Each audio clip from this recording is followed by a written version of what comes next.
존 스토트의 신앙생활 가이드 하나님의 신성에 대해서 나누고 있는데요. 오늘 그 세 번째 시간입니다.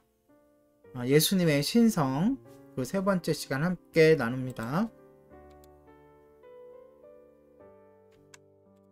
예수님은 이타적인 섬김을 통해 자신을 다른 사람들에게 내주었습니다. 그리고 나서 불의한 체포와 신문과 정죄를 당하셨습니다.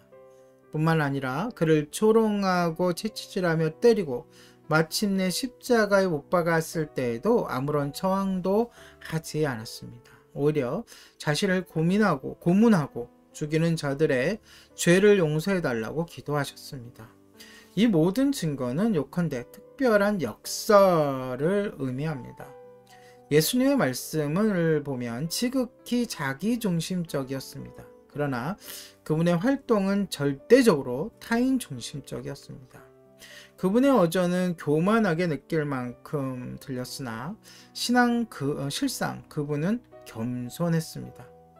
그의 가르침에는 자신이 부각되었으나 사역을 하실 때는 성부의 뜻, 하나님의 뜻과 아버지의 뜻과 백성의 행복을 위해 자기 자신을 돌보지 않으셨습니다. 이러한 자기중심성과 겸손의 조화는 세계 역사상 유례를 찾아볼 수 없는 일입니다. 그것을 해결하는 유일한 길은 이 나사렛 예수가 하나님의 아들이셨으며 지금도 그러하시다는 것을 인정하는 것뿐입니다. 이러한 역설에 또 하나 추가되는 결정적인 사건이 바로 부활입니다. 그리고 이 경우는 완벽합니다. 무덤에 있던 예수님의 시신이 사라졌다는 사실에 대하여 하나님이 그를 죽은 자 가운데서 살리셨다는 설명 외에는 이제까지 만족할 만한 설명이 제시된 바가 없습니다. 우리는 시신의 사라짐과 더불어 주님의 출현 또한 나란히 놓고 살펴보아야만 할 것입니다.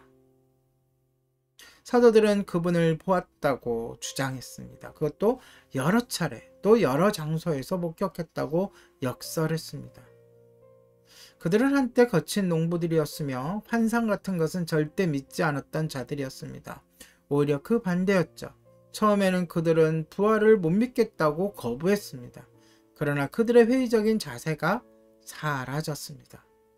그리고 이후에 보여준 그들의 행동은 그들의 마음이 변화되었음을 여실히 보여주었습니다. 그들은 한마디로 변화된 사람들이었습니다. 그들은 더 이상 환멸이나 위협에 시달리지 않았으며 당당히 모습을 드러내고 유대 당국과 맞섰으며 예수님과 그분의 부활을 담대하게 선포했습니다. 투옥과 죽음의 위협을 무릅쓸 각오가 되어 있었던 것입니다. 이러한 행동을 충분히 설명해 줄 수 있는 납득할 만한 이유가 없습니다. 단 한 가지 이유가 있다면 예수님이 실제로 죽음에서 살아나셨다는 사실 뿐입니다. 그분이 마리아의 아들이었던 것처럼 마찬가지로 그분은 하나님의 아들이셨습니다.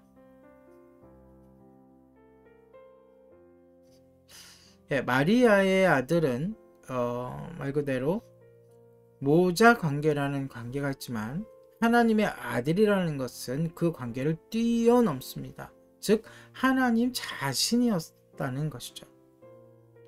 이렇듯 그분의 인성과 신성, 이 양자에 대한 역사적인 증거들은 압도적입니다.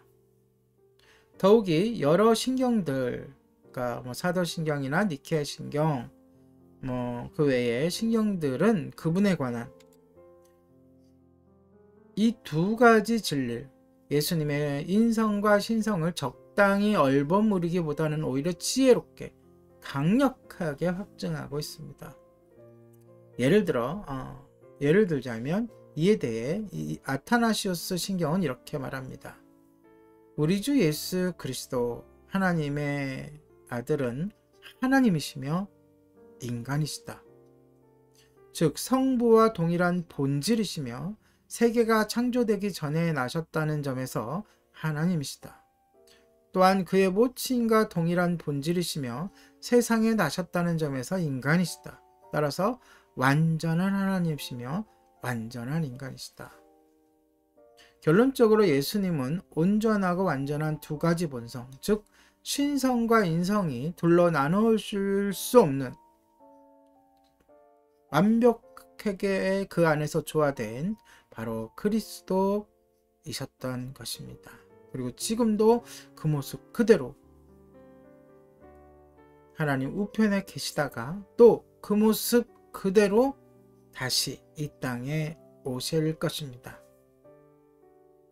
예수님의 신성 그리고 인성과 신성에 대한 결론까지 모두 나누었습니다. 오늘의 신앙생활 가이드였습니다.